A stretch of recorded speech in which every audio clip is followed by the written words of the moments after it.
Well, it's Talk Birdie to me. We love a bonus podcast. And here's another one. Massive thanks to our mates at the Golf Clearance Outlet who beat everyone's prices, and Ping, who, like they've done for Nick O'Hearn, they'll help you play your best. And the Watch My Numbers app. Play smarter and use your data. Now, a bonus episode of Talk Birdie to me. Here's Nick O'Hearn and Mark Allen. Well, the Australian Open is on. It's the last week in November, and we'll finish on Sunday, the 1st of December. Nick, nice to see you. Nice to see you too, and you finally got something right. You said it's coming next week. Hey! And it did. Well, as promised, we've got James Sutherland, the CEO of Golf Australia, on our podcast. Nice to see you, James. You too, Mark. It has been coming for a while, hasn't it? Yeah, well, you know, we know you're a busy man, and we understand that. We understand you're a busy man, and we're all very grateful because this comes from passion for Australian golf, but we're rapt to finally get a date. Can I ask you just off the top, why did it take so long?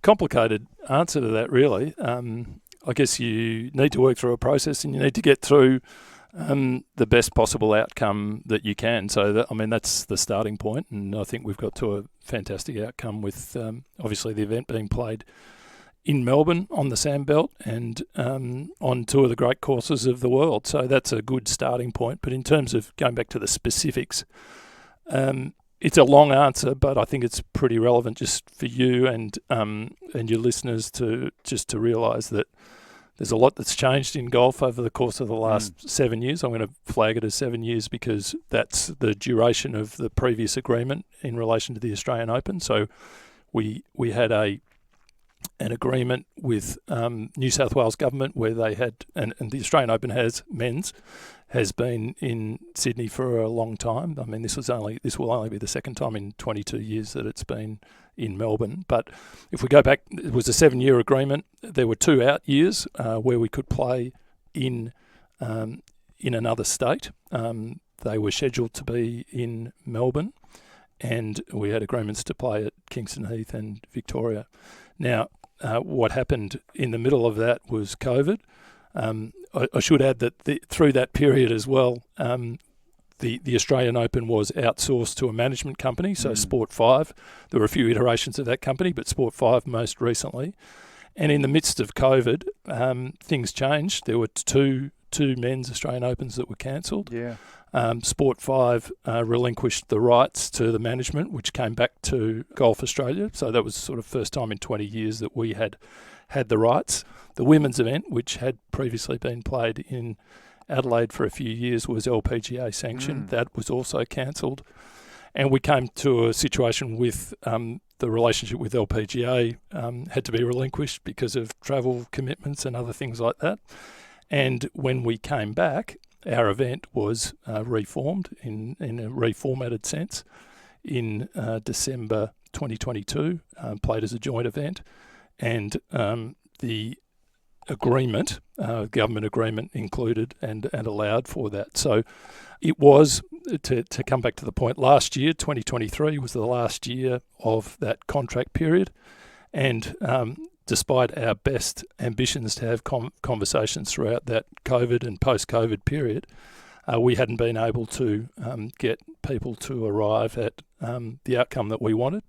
Don't worry, we tried our best to have it secured and have some certainty a long time before that. But since the December event, the event in Sydney last year, we've had lots of conversations with governments all over the country, and here we are. Yeah. Pleased to say that we've got a landing spot, but there's been plenty of sleepless nights, and it's been a very difficult process. And I would have much, like you and your listeners, we would have much preferred to have been making this announcement earlier. Yeah. Well, look, it was a mighty effort. I mean, when you put it like that, you come out of COVID, you're losing all these people that are running the event for you. It must have been a hell of a shell shock. And, to get those tournaments up and running and get the mixed event at Kingston Heath first up with the Victorian State Government, it must have been a sign of relief for you at the time. Yeah, well, it was. It certainly was. And, I think there was a lot of learning in that for us, taking on the responsibilities of a huge event, men's and women's, and the joint format and all of that. It was, and there were a lot of learnings from that. I think, as we all know, There are aspects of that that were far from perfect, but the point is that we were back on after 2 years of cancelling, at least the men's, and things were at least back to some sort of normality. Yeah, you started your tenure with Golf Australia 2020, right? October 2020, after 17 years at Cricket Australia. Is that correct? You must have been thinking, what did I do? Hang on, what's going on? Yeah, I think I recall. So I started, I think, 1st of September 2020, and the very first thing I had to do in the first week was make a decision about cancelling the Australian Open. And it's like, that's, I mean, those were the times, I guess, and it came with the territory. But it feels like the great thing about it, speaking more broadly, is that internally, I've sort of banned people from talking about COVID. Here I am talking about it. But the point is that a lot of people say, golf is thriving because of COVID. Golf was thriving before COVID. It thrived more through COVID, and now we're on the other side of it, and the game continues to thrive. And that's one of the really exciting things. I mean, we're talking about tournaments here, but as we know, golf club membership, participation in all its forms is thriving, and the game has an upward trajectory that is not just exciting, but something that will allow the sport to achieve its potential over the course of the next decade. Absolutely agree. The Victorian Open was a big success with the mixed, and I was really up for the experiment and just to have a look what an Australian Open would look like. After the first 2 years and the November date, particularly for the women, because it follows their Tour Championships the week before, is the mixed way of playing the Australian Open and the All Abilities the way forward? I think it is at the moment. Let me put it this way. It works at the moment. We're the first to admit that there's nothing perfect about it. You've mentioned the dates for the women.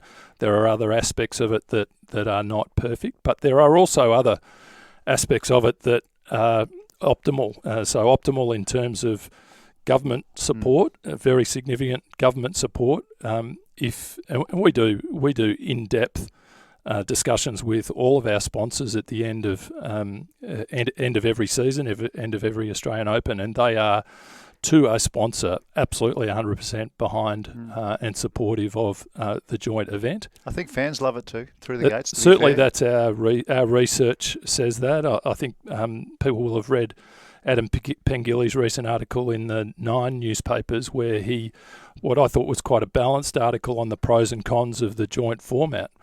Inside of that, he asked readers, or the newspaper asked readers they were surveyed on whether they thought the joint format was positive or negative and whether they were in favour. 70% were in favour. I think there was about 800 people that responded to that. I mean, that's just a small survey. But the point is that there's a lot of positive sentiment to that. Come back to your point, Mark. What I would say is, if there is a good, compelling reason, which includes economics, as in commercially viable position to separate the events, then we are open to offers. Yep. For example, we are co-sanctioned with the DP World Tour. If you elevated that to a Rolex Series, the Australian Open to a Rolex Series event, wouldn't that be good? Yeah, how good would that be? That's the dream. Yeah. And that's exactly where we are trying to position. We see this as being optimal, not perfect, but at the same time, we are open to opportunities to explore the way in which we can enhance these two great events, the men's and women's, and obviously the All Abilities. Yeah, I think, James, you talk about the pros and the cons, and the pros, certainly for the fans, is they get to see their favourite players, man or woman, or All Abilities, because they're playing at the same time as well. I guess some of the cons, and I've heard a couple of things from the players, and is this something you want to look to going forward? I think the reason the Vic Open works so well is you got 36 holes, one site. Ideally, for this Australian Open, to have this sort of a format, 36 holes, one site, like a Peninsula Kingswood, Royal Melbourne across the road. Is there any consideration for those? I mean, obviously there is, but getting the course to come on board is obviously your biggest barrier, I'm assuming, right? Yeah, I mean, I think that what I'd say is I don't think we've truly tested this format until we get to exactly what you're talking to, Nick. I think that is... that's almost nirvana in terms of being there, not having to move courses. You know, you've got one of your 4 rounds is going to be on the alternate course. We understand that we're we're doing the best we can. But in Victoria, there are two obvious candidates to host the two world-class courses, and at some stage we would love to have the runway to be able to secure that, and I think that would really properly test the event and certainly take out some of the quirks that people find it somewhat frustrating. Just while we're talking about this, why is the Australian Open so important to the Victorian government? Well, I think more broadly, clearly the government has been a big supporter of golf in different ways. We've got the President's Cup in 2028. We've had 3 previous President's Cups in Australia.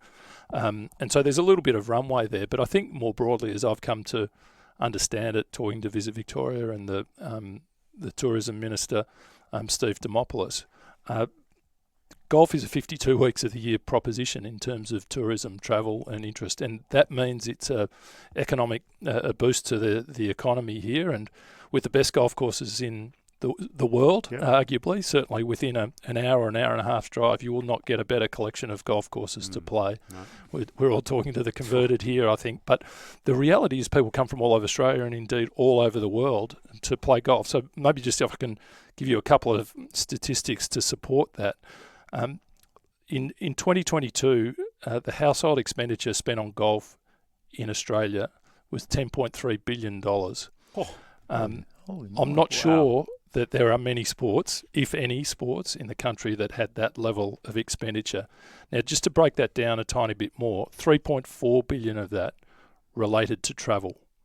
So you think about travel, coming and paying green fees, accommodation, all of that goes with it. Wow. And so 1.6 million trips a year by Australians internally to go away and play golf. Just Australians, 150,000 international visitors. Yeah. The data suggests that 25% of that is spent here in Victoria. That's remarkable. And so from that perspective, coming back to your point, Mark, and your question, about $900 million of consumer expenditure into the Victorian economy related to travel, inbound travel from across the border or international borders to play golf. It is a 52-week of the year proposition, and that's where we believe we have a very strong proposition when we pitch to the Victorian government about the Australian Open being here. It's amazing. It's like a postcard to the rest of the world. They tune in, have a look at Kingston Heath. It's a top 20 golf course in the world. Victoria's not far off as well. And they get the peer in, and you want to play the courses where the big championships are played, and as we've always maintained, the prestige of the Australian Open is very high, and the best golf events in the world should be played on the best courses. What about the November date? And I say that with 20 years of history in sports media. I know in the old days when you were the boss of cricket, you must have been laughing because cricket was the back page of every paper in the country in November, and golf, we'd have to peel 4 pages back to find it. This year I had a quick look this morning. We're going to miss the first test of India and Australia. I think India's that test finishes on a Tuesday, and the next one doesn't start until well and truly after the Australian Open. I've checked that, Mark. So that was fantastic. That was brilliant. But just the date with the women coming straight after their tour championship. The 28th, which is the Thursday, is Thanksgiving in America. A lot of players from right around Europe and all the rest of it, they just want to put their feet up at some stage. Is there any chance in the future playing an Australian Open in February where we're sick of cricket? Great respect there. We're sick of cricket in the end by Feb. The tennis we're well and truly sick of. It's not quite footy season, but there is this beautiful space of February, early March where golf, if we had all of our tournaments lined up, it would be a wonderful time for it to shine here in Australia. Is that a chance to move that date? Look, I think the reality is the bane of any sport administrator's life is not being able to determine a schedule independently. Some sports have more of a luxury than others. The AFL probably has more of a luxury than others, but certainly cricket doesn't, and in this case golf, for us, definitely doesn't. I think don't worry, we've looked very closely at all of those options. We've touched on the challenges there with the women in the current date that we have, largely our LPGA players who have to come back, and at the end of a long season they're looking forward to their break. But the challenge with February, to be honest, is, well, are our players who are playing in the US still going to be here in Australia? Are they going to come back or not? Nick might be better to answer that than me, but my research, talking to the tours, particularly the local men's tour here, is that it would be unlikely that the big guns would come back specially for that. They've already gone back to the US. They've already started. The Hawaiian tournament starts early, and then they're into it. And that's the balancing act that we're putting ourselves through all the time. So can I ask you? Can I look into a crystal ball? I reckon Saudi Arabia and the PGA Tour are going to get together at some stage, and they keep on talking about a smaller Grand Prix of golf, and Australia's earmarked for one. So if we had one of those Grand Prix in February, that would be a dream come true, wouldn't it? If we had the Australian Grand Prix of golf, and that was where one of these 10 tournaments around the year, and it's plonked right there in February, and we could maybe peel off a few players for some of the other events. If you had a crystal ball, would that be the perfect scenario for Australian golf? Well, I hope all your dreams come true, Mark. If that is, I mean, obviously we are one tournament as part of the Australian summer. We are, our event is under the PGA Tour here in Australasia, and also with DP World Tour, and so that meant, certainly from the men's side of things, that works and that makes sense.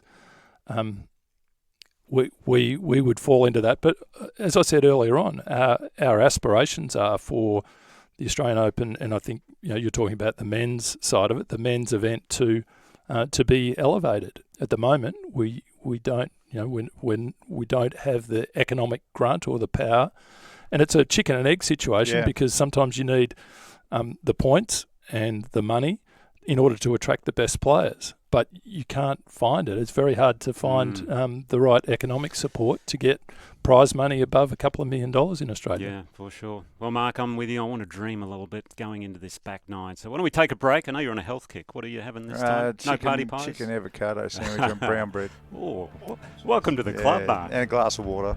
Wow, okay. No Coke for you. James wants a dim sim, so I'll look after him there. Okay. I'll see you on the 10th tee.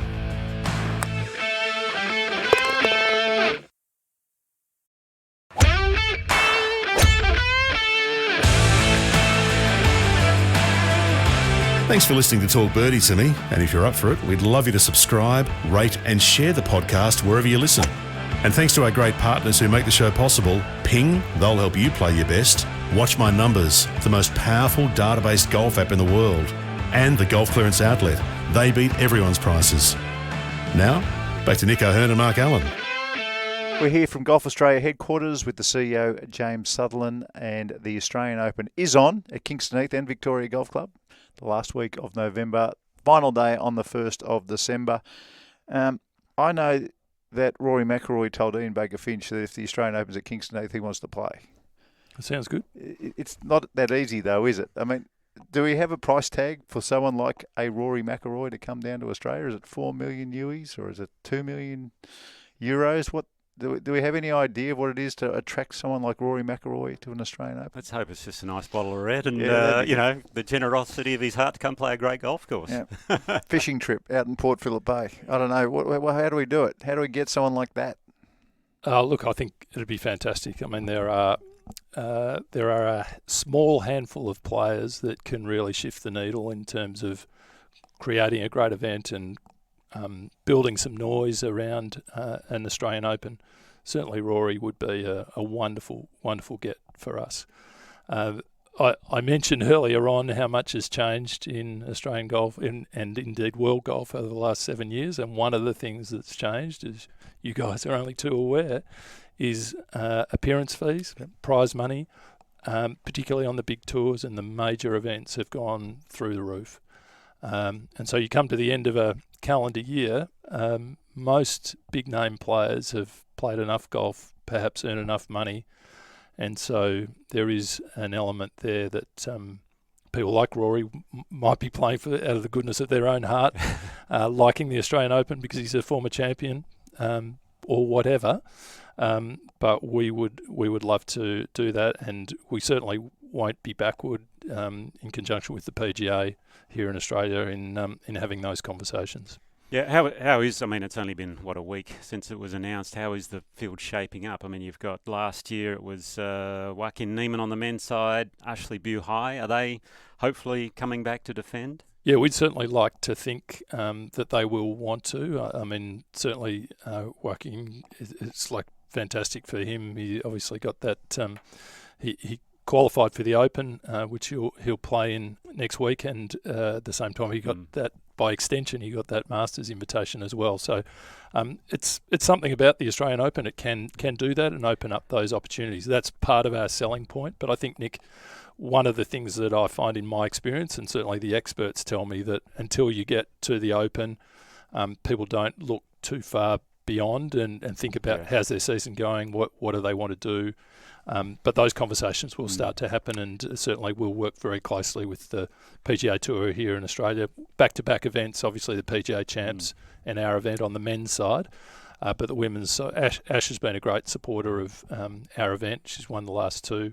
And hopefully, obviously, with our leading LPGA players, we'll get them on a flight. I had a look at the LPGA field last year. Yeah. And it was like the first top 10 names were world-class names. Sure. So they came down no matter what, which was amazing. Yeah, I think that's right. And I mean, I think from memory, last year we had more women in the top 50 than we had men. For sure. They all finished in the top 10. I they quickly looked down before it came in, and it was remarkable, the field you had last year on the girls. Yeah, the quality certainly rose to the top. Number one, I think, on the men's side from an Australian point of view, hopefully Minwoo Lee's playing the BMW PGA Championship now. They just had the naming rights, obviously, for the Australian PGA, so he'd be a massive draw card, wouldn't he, for the Aussie Open? Well, talk about players that shift the needle. He feels like he, not only here in Australia does he shift the needle, but I think everywhere he goes, he's shifting the needle at the moment. When we thought he was going to win last year too, he had a great opportunity to hit one of the shots of the year, I think, on Saturday. Ridiculous, at the the 9-iron hooking around the tree, spinning left to 8 feet. That was incredible. Ridiculous. Now, we always welcome our listeners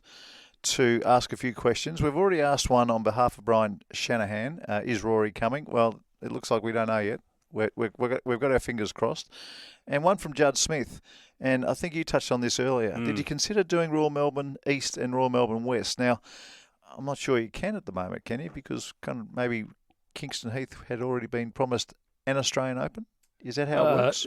It's true. We did have obligations to Kingston Heath. So the 2020 event was actually scheduled, men's event was scheduled to be at Kingston Heath. With the cancellation there with COVID, we had an obligation to return to Kingston Heath and invite them to take up the offer the next time there was an Open in Australia or in Melbourne, and they've obviously taken up that offer. When we've got runway and certainty, as Nick alluded to earlier on, I would love to have conversations with PK and also with Royal Melbourne and East-West and composite, north-south and some composite. That would be a nice mix, I would have thought. Tell me this, James. The Women's Australian Open, when it was played in Adelaide, the field they got, and when it was a US event, it was extraordinary. I mean, the players they got, the way that the people from Adelaide supported the event. If things, and I know you're in discussion, we've got to try and work out what happens in 2025, would cities like Adelaide and others put their hand up straight away to get those sort of events back? I know Adelaide are looking at a lot of events now, and you know, with the gather round, we just see they just love it. People love it over there. If they put up their hand and said, hey, listen, we're willing to go back to the way it was. We've got this big spot in February. That's something that comes into consideration for Australian Opens beyond this year? Yeah, definitely. I mean, it goes hand in hand with the conversation we had around the men's and the possibility, the dream of, I guess, elevating that. In the same token, we would love to elevate the women's event to get back to that sort of LPGA status and as part of some sort of Asian swing. We've lost our slot there, and part of that's economic. The event itself, there are significant costs that come with being co-sanctioned on the LPGA Tour, and that wasn't something that was sustainable for Golf Australia at the time, but it's something that we may come back to. Adelaide, the South Australian government's taken a big stake in golf through LIV. I'm not sure whether they would have the appetite to pick up another one, but there are other states around the country that would be well worth talking to and exploring.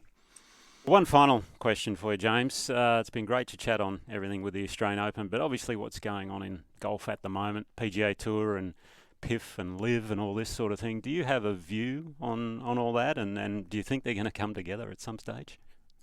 Look, it's difficult for me to have a view. There's obviously things that are happening. Good question, I know. Yeah, there are obviously things that are way above my pay grade, and I'm not privy to any of these sorts of things. But what I do hope, Nick, is that people can find a way through this, and I know that's terribly complicated because there are players that have sort of gone to another tour and how they may come back in, and people may resent them coming back in, all of that sort of thing. I don't profess to know or understand how that might work. And I do believe, along the lines of what Mark spoke about earlier on, that by positioning our tour and our major events in the way that we have, and I give Gavin and the PGA Tour of Australasia a lot of credit for the way they've positioned themselves through this. I think Australia will come out of this really well, and I think in some ways the LIV event in Adelaide is also a gift because it's reminded everyone that if you bring big name players to Australia, the crowds will come. And I think the combination of us taking a stance in the way that the PGA Tour has here, hopefully continuing to elevate our events, the PGA Championship and the Australian Open, and then also seeing the way the crowds are gathering to watch big name players.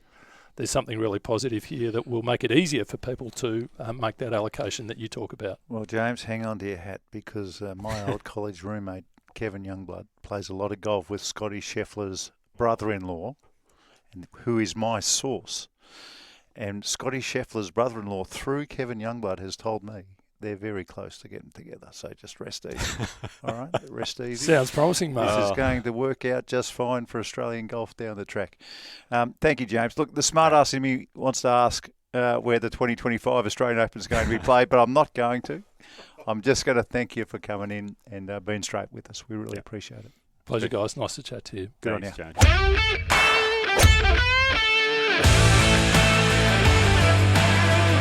And thanks for listening to Talk Birdie-Tome. We appreciate you listening and getting involved.